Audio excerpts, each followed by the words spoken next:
Hello, everyone, and welcome to the April Cybersecurity Insider webinar. Our topic today is cloud versus on-premises and lessons learned. Our presenter today is Mike Donahue. Mike is the Vice President of Client Services at CloudWave. I'm going to go ahead and turn it over to Mike to get us started.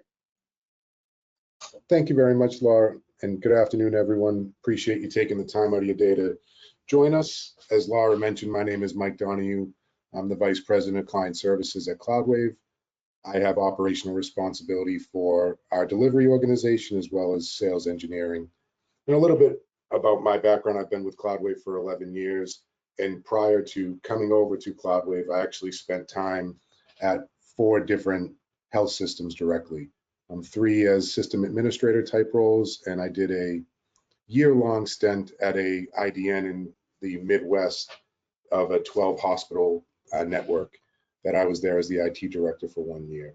So wide array of experience coming directly from healthcare, and really have seen how cloud has impacted both positively and negatively healthcare over the last 5 or 10 years. Just to jump right in, I think it's important to understand how we define cloud computing, and really the delivery of computing services, server storage, database, networking, delivered over the internet to your facilities, really to allow faster, more innovation, scalable resources for you to consume. And what we're seeing in the cloud market is, this is actually from a HIMSS analysis, that we're expecting to see this industry grow about $30 billion over the next 2 or 3 years, which is fascinating. But I think it's also going to continue to drive a lot of very important innovation for healthcare and continue to drive better outcomes for our communities and our patients. And this is a quote that I love to reference, and really comes from the former federal CIO of the US government. But why are we seeing this cloud adoption take place within our sector? And very well put, just like water from the tap in your kitchen, it can be turned on and off as quickly as it's needed. And like the water, there's a team of dedicated professionals making sure that it's safe, secure, and available on a 24-hour, 24/7, 365 basis. And in our industry, that is the most important: secure and available to allow our clinicians and our physicians to deliver clinical care. I will preface that I do think there's some detail that goes around this statement that we'll dive in more a little bit later within the presentation. And there are multiple cloud deployment models, and this is something that continues to pivot and shift as cloud becomes more comfortable within the healthcare sector. Obviously, the most common that we're seeing is public cloud, open hyperscaler type solutions, whether it's IBM, now Oracle, AWS, Azure, GCP. And there's certain use cases that we're seeing really explode within the public cloud. Private cloud, that can be a private cloud provider like CloudWave, or that can simply mean that you're still running your workloads on premise in your facility. One of the latest and more newer innovations that we're seeing take place from a cloud computing perspective is the concept of community clouds. This is something that we're seeing in rural health systems in certain pockets within the US, but also very commonly being deployed in the international space. Predominantly the UK, where it's public sector government run, and they're able to gain significant efficiencies by having multiple trusts run out of the same community cloud platform and not have to make the individual investments in IT infrastructure and operations. Excuse me. And lastly, and one of the most common that we see, and I think this is going to be that way for a very long time, is the concept of hybrid cloud. Combination of on-premise infrastructure and leveraging either managed private, community, public cloud services for the right workloads that make sense for your organization. And if we dive into those concepts a little bit further of what are the common use cases that CloudWave has observed across the industry for either private edge cloud, hybrid cloud, or even public cloud. And if we start with private and edge, one of the biggest drivers that we see is highly sensitive to latency applications. These applications are in many cases tied directly to point of care. I always use the analogy, and it's overused at this point, fetal monitoring.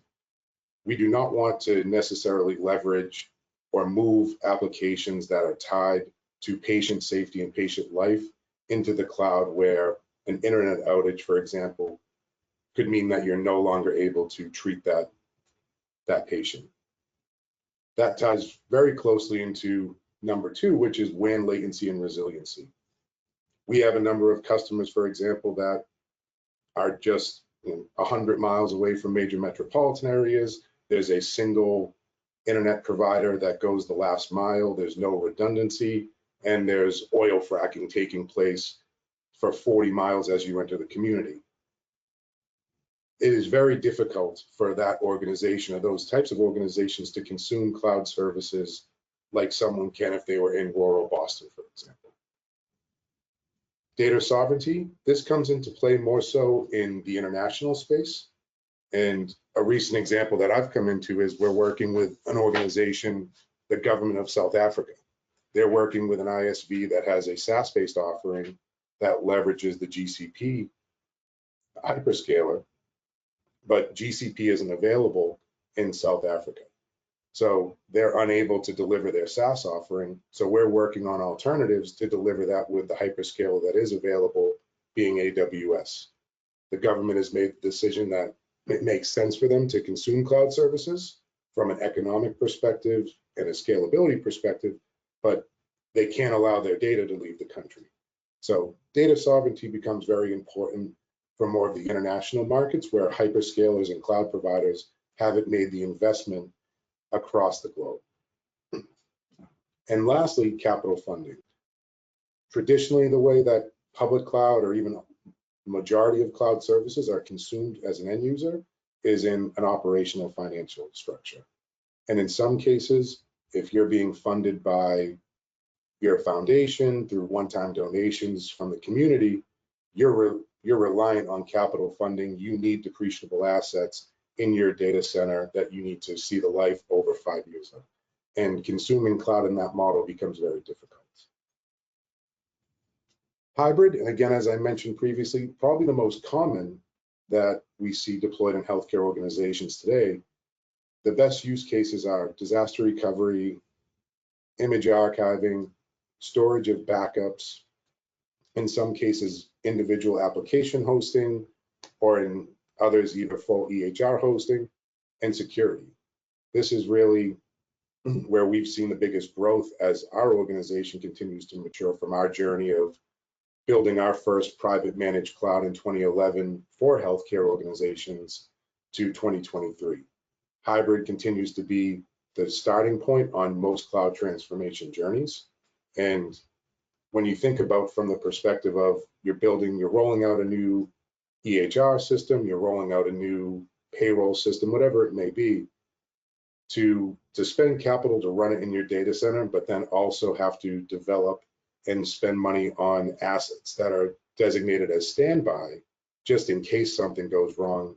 That is where we really see the total cost of ownership make a lot of sense for organizations to leverage the cloud model, because they have the ability to turn it on and off, just like the analogy of the water. And lastly, public cloud.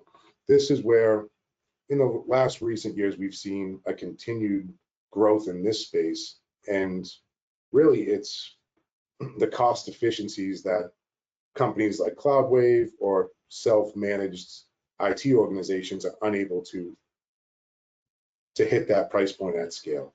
Long-term backup data, immutable backups. This is something that from a cyber insurance perspective, if you've gone through a renewal recently, you've probably seen this requirement start to pop up. And if not, you've probably been warned that it is coming. Driving immutable backups is one of the hot topics right now from a security perspective. And the public cloud is able to do that at scale very easily. Long-term archive data, disaster recovery, general application hosting. Email is always the easiest example. Within the next 5 years, whether you like Microsoft or not, they're probably going to force their customers, if they want to continue to consume Outlook or Exchange, for example, you're going to have to look at Office 365, and you will be deploying some level of cloud. And when we look at what's really driving this from a IT leadership perspective is this concept of building versus consuming. And this has been around forever, whether it's CloudWave looking at an acquisition, do we build it or do we go consume it or buy it? And this is really what we built this with our customers of, if I have to build it myself on premise, I've got a continuing investment in hardware and maintenance. I've got lagging ability to leverage new technologies that have become immediately available, potentially insignificant disaster readiness across the organization. You lack agility. And one of the biggest things that we see really in the small to mid healthcare market is the scarcity of skilled technologists. Not saying that they're not available, but being able to implement some of these new enterprise-wide systems, the technology has scaled up so drastically that being able to retain staff is one of the challenges a lot of our customers have shared with us. And if we look at the benefits that cloud brings in this operating model is you don't have any hardware or maintenance costs on an ongoing basis. Technology upgrades are included at no additional cost. I will preface that by saying that there's a lot of OEMs now that in order to stay competitive with the public cloud adoption in the market, they're now building their on-premise physical infrastructure to align with that one bullet, that they are, as they release new functionality of their storage array, for example, you are able to consume that at no cost. Public cloud is going to drive, or cloud is going to drive full disaster recovery capabilities, resources on the demand being able to scale up and down. And in many cases, daily operations and support are included. I put some asterisk there because I do think one of the biggest misconceptions around cloud is that it always comes fully managed, and we'll get into that in just a moment.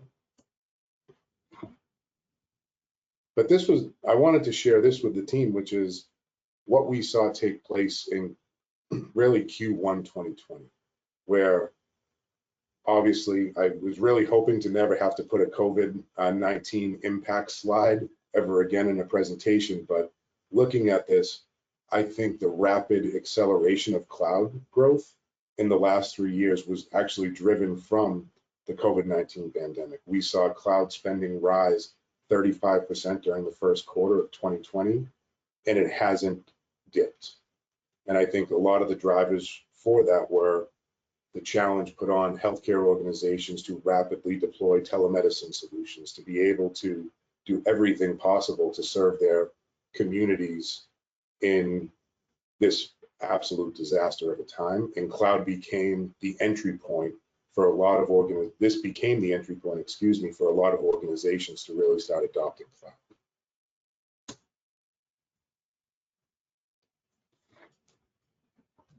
So this is a question that we're not going to do a poll on, but I really, as we go through the rest of the presentation, I want you to think about your organization and how do you consume cloud services today? Or do you have plans for how you will consume cloud services? And there's a lot of different methodologies around what makes sense for your organization. The first being fully managed by the hyperscaler. The example I use, Office 365. You can move your mail platform, your Office applications into Office 365 today. What you're getting is an application from a security, backup, data protection perspective. That is the responsibility of Microsoft. Do you see yourself doing a cloud services security provider? A cloud services provider, are you going to go on this cloud journey yourself and consume public cloud resources no different than you would manage your own IT infrastructure? Or are you looking at application vendors that are offering SaaS-based models, which is going to continue to become more frequent how do you plan on consuming this, and what is the risk to your organization depending on the model? Because these different operating structures truly have a significant differentiation on how we look at security and operations in the cloud. And I think when I was thinking about this from my time at the health systems, I think the answer is yes to some capacity. And I think we'll continue to see workloads will drive individual requirements. If you're looking at a new EHR, for example, and you go to the three big players in the US, we've got Cerner, Meditech, Epic. 90% of Epic customers that sign on today are actually leveraging Epic hosting. That is leveraging a cloud services provider in a SaaS model offered by the ISV. Meditech, for example, is with their new Meditech as a service platform, that is truly SaaS-based offering. And Cerner does all of, or Oracle, excuse me now, is doing everything directly within their Oracle Cloud platform. So I think workloads are going to continue to drive these individual requirements, but the implications for how you as an end user consume cloud can mean a lot to your organization. And if we look at who is using cloud today, this was based off of a 2021 HIM study that 85% of independent hospitals are in some fashion today consuming cloud services, and 91% of these organizations plan to increase their cloud investment over the next 3 years. Top reasons that were cited within that survey were things that we've discussed: scalability, cost savings, and security. We'll go into a little bit more of these in detail as I continue, but I do want to use this opportunity to say the argument has been going on for years that cloud is cheaper, or on-premise is cheaper. Where do we land? And I wish there was a smoking gun or a clear black and white answer on this. The answer truly is, from our experience, it depends. We are very fortunate to work with over 200 different operating entities across the globe in some fashion delivering cloud services.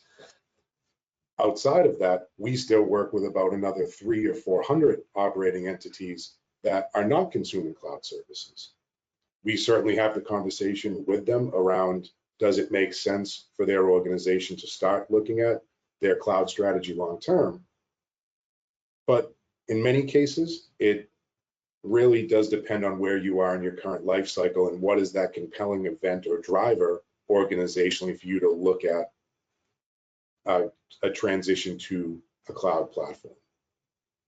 If you spent an investment 18 months ago on new core infrastructure to support your main applications and you're consuming your EHR through one of the three models that I mentioned, it probably doesn't make sense for you today to look at consuming cloud services for the remaining applications running locally off of an investment that's 18 months old. And it's finding that right time to execute that and see how the cloud technology continues to progress over the next 3 to 5 years that will make that transition easier. So I wish that there was a smoking gun of, yes, it's always cheaper to go to the cloud, it's always more expensive. It really does depend on where you are organizationally.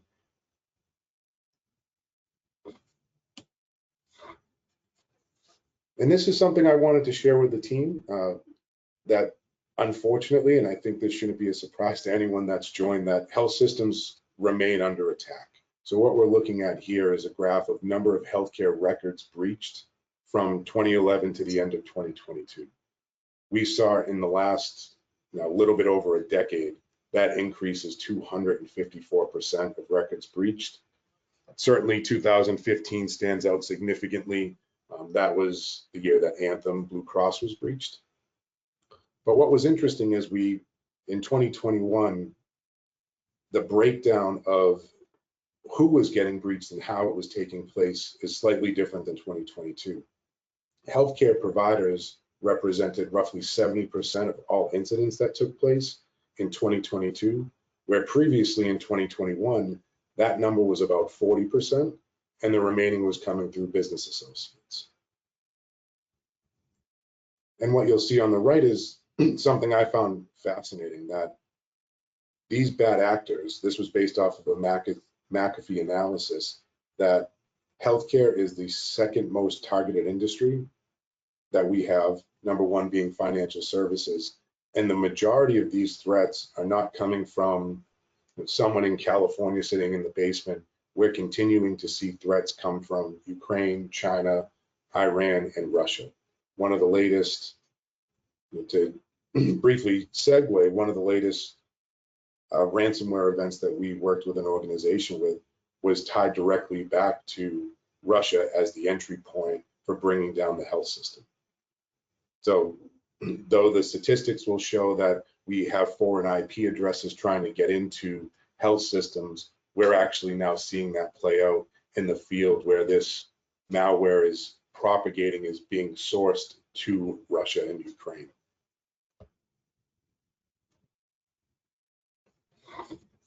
So you've heard me say a couple times, it depends. And I wanted to take a moment to present, when we talk about cloud, what it truly means from a shared responsibility model. And this is an example, and I have another one specifically to two hyperscalers on the next slide. But depending on how you plan on consuming cloud services really does depend on, depending on how you consume cloud services depends on your responsibility at the end of the day for managing those assets. So traditional private cloud on-premise in your data center, you are responsible for data, application, OS, all the way down to the physical security. You look at infrastructure and platform as a service offerings traditionally, where you're still responsible for the data, you're responsible for the applications, the OS may vary, but the virtualization technology, core infrastructure, and the physical security becomes the responsibility of the provider that you select. And even in a SaaS model, application, OS, virtualization, still all the responsibility of the provider. The one commonality across all of these is you are still responsible for your data. And if we look at the different operating models we discussed of self-managing cloud assets, the story that resonates with me the most is the 2019 Capital One breach. Capital One was running in AWS. If you consumed Capital One services like I did, you were notified that your data was now being available on the dark web. Within 45 minutes of that breach going public, AWS had a statement released that while they are responsible for management and security of the cloud, it is the end user's responsibility of security in the cloud. And that's something that always resonated with me, that we, I believe, in healthcare and other industries have this perception that moving to the cloud means I'm safer inherently because it's not my responsibility anymore. And in some cases, under a cloud security services provider, even under some cloud service providers, that is the case, that the security of the assets running within their purview is 100% their responsibility. But if you're looking at self-managed models, the hyperscalers are very, very clear on this, and it's on very, very fine print when you sign up to leverage and consume their services. Responsibility for security in the cloud is the customers, is the end users. And the reason for that is 65 to 70% of all security issues in the cloud start with a misconfiguration. Going back to that AWS example, that was a firewall, virtual firewall running in AWS that was misconfigured. One click of a button, one human error mistake ended up costing Capital One, I'm guessing, millions and millions, if not hundreds of millions of dollars on the back end. And AWS was not shy from saying, we secured the building, we secured access to the building, we secured the physical assets and the hypervisor, but someone made a misconfiguration and that's what caused it. That is the responsibility of Capital One, not AWS. And I think as we look at addressing cloud vulnerabilities, this is certainly not meant to be all encompassing, but the four major things that we have seen that tie to that 65 to 70% of security issues within the cloud platform start with misconfiguration are around identity and access management, both roles as well as policies. What that means is how are you procuring and provisioning your services to your end users from an account perspective? One of the things that we come across far too often as we go out and do cloud analysis or transformation assessments is we'll look at Active Directory, for example. We run a report to show all passwords that are currently being used that are known on the dark web. We'll run an analysis to identify all users that have domain privileges that are elevated. And I don't think we've come across an organization yet that has not had an ex-employee that had domain admin privileges that was still on, or they've elevated Dr. Smith because he wanted to watch Netflix on the overnight shift and he needed to bypass the web filter. And the only way you can do that is to provision domain admin credentials. It is something that still happens far too common in our industry. And it's actually one of the leading reasons why breaches continue to rise within our space. Once you're able to get after that end user, obtain that privilege, now you have the keys to the kingdom for all intents and purposes to go do what you want to do within that environment. And trust policies granted at the organizational level, permissions granted at the folder level and project level. Those are all very specific to cloud technologies, but making sure that your cloud provider, or if you're going on the journey yourself in consuming cloud services, how are you provisioning credentials to the management team of that? Is it at the org level, individual folder, or individual projects? Network misconfiguration is, again, the driver behind the Capital One breach, that routing rules, private subnet rules, and then lastly, firewall rules.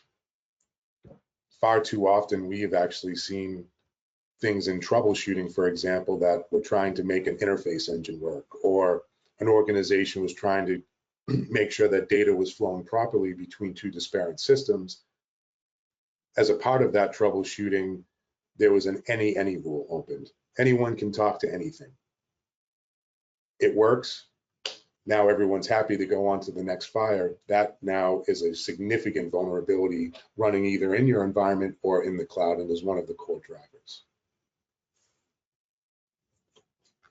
And I wanted to share a couple other notable cloud vulnerabilities. That there was a voice over IP company that lost 350 million customer records. And that was everything from SSNs, in some cases, sensitive health information that was stored. And that was because it was stored online in a database that didn't need a password to grant access to the data itself. It sounds so silly, but in our space, in our market, all the technology in the world is not going to alleviate the need for, is never going to alleviate human error. It's still probably the biggest threat risk that we all have in our day-to-day jobs. How can we minimize human error? And then the last example, researchers discovered misconfiguration of S3 storage that ended up leaking 60,000 patient records with PHI that was tied to a large cardiac data network. Again, that is 100% a human error from a misconfiguration, and the hyperscalers do not take any responsibility on that. So what does this mean, and how can we improve organizationally, whether you're running on-prem, whether you're running in the cloud, whether you're consuming services from a cloud provider? These are things that I think, being a cloud services provider, we have a lot of our customers put us through the paces on how are we planning on protecting their assets. And I think it starts with set up the correct cloud portfolio. Look at who you're working with, look at their processes and procedures, because at the end of the day, the one commonality we discovered is the data is still your responsibility. Cloud VPNs, making sure that if you have VPNs to either B2B through other partners or into the cloud, making sure that you have secure firewall rules for traffic over that VPN. Multi-factor authentication, my hope is that the team on the call at this point has implemented or is in the process of implementing MFA, though the threat actors are getting more sophisticated every day. Our old product manager used to say, we build a 10-foot wall, they have an 11-foot ladder, and we need to now go build a 15-foot wall. And there's absolute truth to that. But basic things like multi-factor authentication can provide that one layer where it's just aggravating enough for the threat actor to not want to proceed. Microsoft has statistics that 99.9% MFA can block 99.9%. I'm a little skeptical on that. I think they're just pushing their MFA solution, but I would say from what we've observed, probably 95, 97% is blocked when MFA is there just to be a barrier to progress.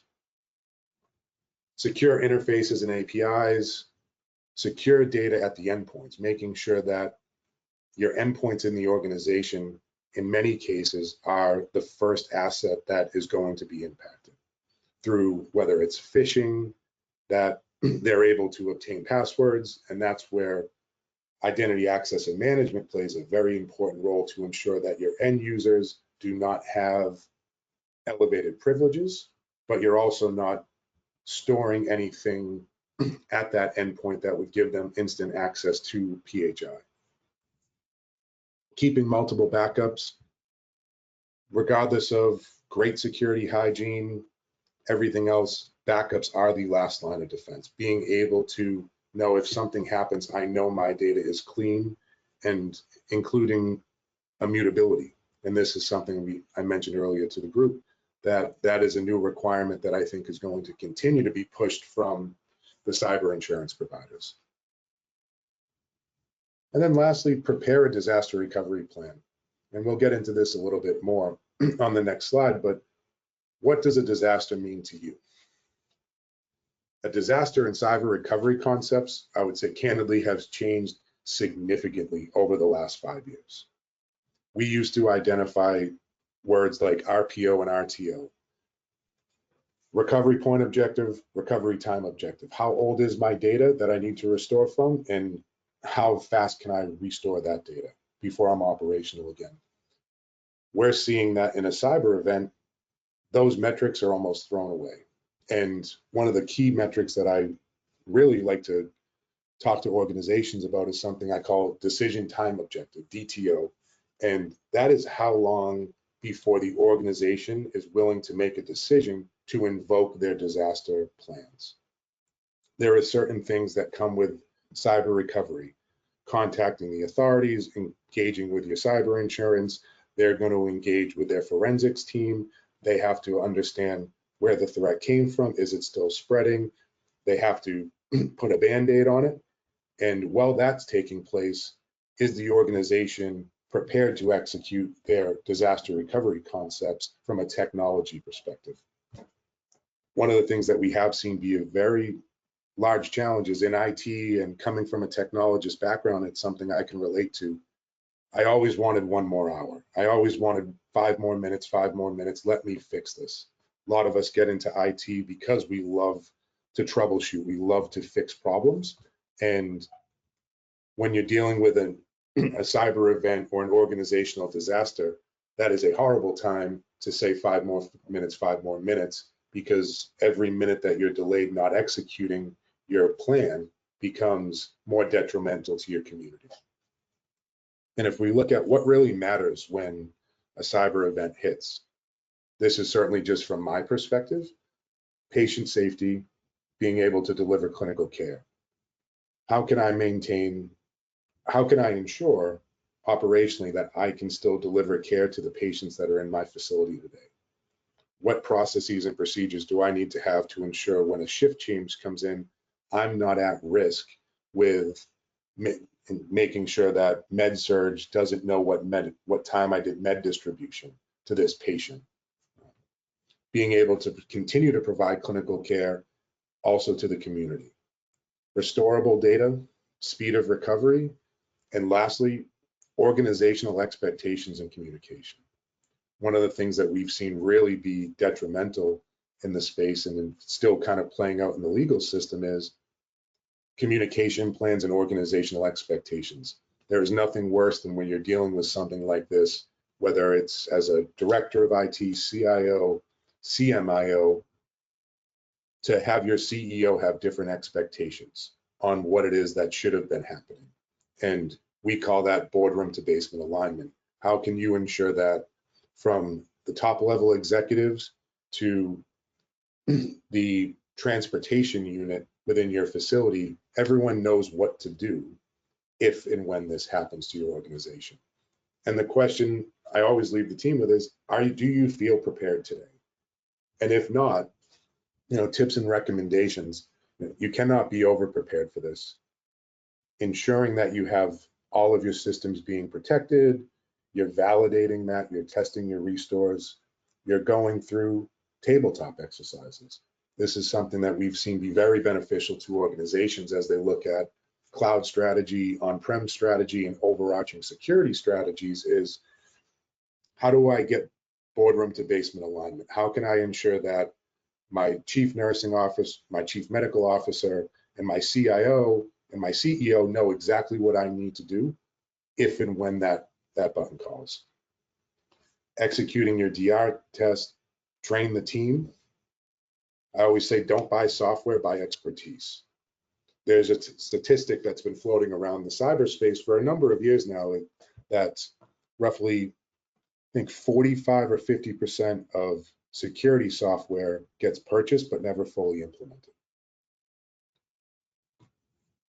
Leverage expertise from your community and your peers. Consider cloud solutions as tools, not answers. And if you've taken anything from what we've talked about today is cloud more secure? The short answer is it depends how you're consuming it. I think in many cases it can be, but on the surface, you're still responsible and accountable for your data that you're storing there.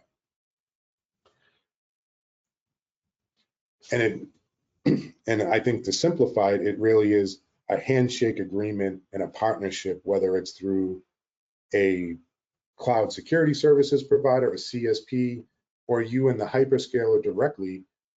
We have seen compromises take place because of on-premise tools, devices, and accounts that are able to actually give unauthorized access to cloud services. So going back to, does cloud mean that you're safer than on-prem? Short answer is no. That security hygiene, whether your deployment model is SaaS, self-managed, or through partnerships, it is a joint venture and a handshake agreement that you need to have alignment on for how you're going to ensure that bad things don't happen together. And lastly, special interest in healthcare sector is going to continue to grow. I think at one point, Social Security numbers on the dark web were going for $25, $30. We're seeing medical records go for on the dark web upwards of $200 or $300. So the interest in healthcare, though it takes a really horrible person to want to shut down a healthcare facility, the financial gain that is at their disposal once they have access to the data is why we're being targeted at such rapid rates. So I'll pause for questions. I think I was right where I wanted to be on time. Okay, Mike, we don't have any specific questions right now, but if anyone does have a question, feel free to enter it in the questions pane in your control panel, and we'll get that answered for you. And so while we're waiting on that, Mike, if you want to go to the next slide, and I'll cover some information about the Cybersecurity Insider program in general. Just wanted to cover a few things, expectations, and additional information about what to expect coming up. Just wanted to run through the emails that we've been sending out monthly and make sure that you're receiving those and that you know what to expect going forward if you're newer to the program. We do send out a webinar reminder email, and that will come out the day before the monthly webinars, which is the last Thursday of every month. And in addition to that, you will also get a webinar link that will come from GoToWebinar under my name. And this is the email address here that it will come from. And we also will send out a tech alert, which is an alert if we see any significant threats that we think you should be aware of, and we give recommended actions to take. So we've sent a handful of those out in the past couple months, and we do reserve those for the more serious threats that you should really be paying attention to. And the title in those emails will contain tech alert, so you can pay special attention to that. Last month, we sent out a new email called Cybersecurity Insider Monthly News. And this is just to give you a snapshot of what's coming up for that month, what you can expect from webinar topics and anything special that's going on. So those are the general standard emails that we'll send. If anything else comes up that you need to be aware of, we'll send that out as well. You can go to the next slide, Mike. And I just want to make a note, if some of you may have spam filters in place, we do utilize HubSpot to send out these monthly emails. So if you're not receiving those emails that I just went over, there's a few things you can do to whitelist or add our information to your allow list. We have a list of IP addresses that you can add, or you can add these sending domains. And I did put a document together that's on the member resources page that you should have access to. And before the close here, I'll go ahead and add that to the chat as well. But all of that information is there on the member resources page.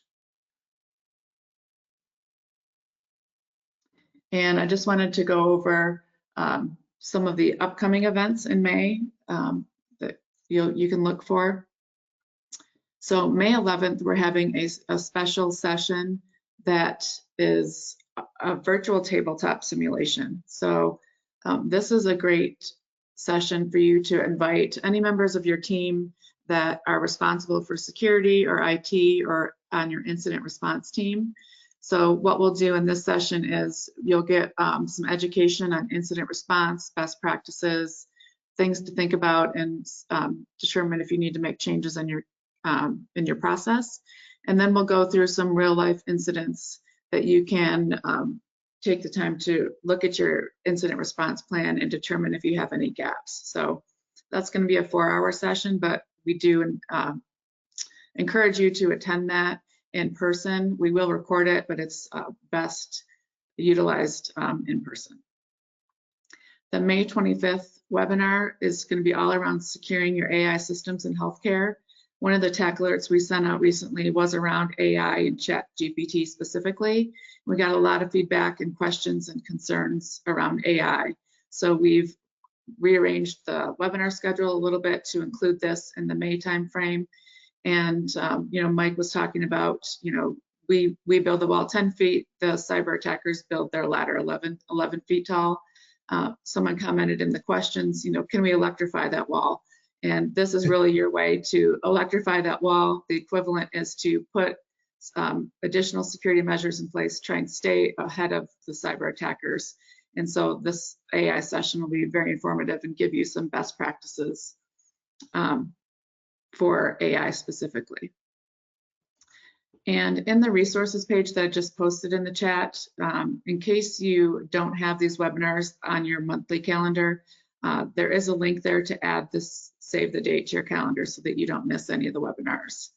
And you can feel free to visit that resources page for all the links to the YouTube channel and the LinkedIn group and everything else. Just a note on the May 11th virtual tabletop and the May 25th and all monthly webinars, because you are registered for the Insider program, you will automatically be included in those. So you use the same link for the virtual tabletop simulation, it's free of charge, and you use the same link as you use for all the monthly webinars. And I think those were all the updates, yes. So I don't see any other questions in the questions pane. So I want to thank everyone for joining today. Please reach out anytime you have questions. There will be a short survey at the end of this webinar when you close out. Just give us any feedback that you have, any ideas for future topics that you'd like to see covered.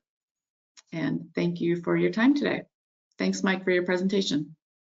Thank you, everyone.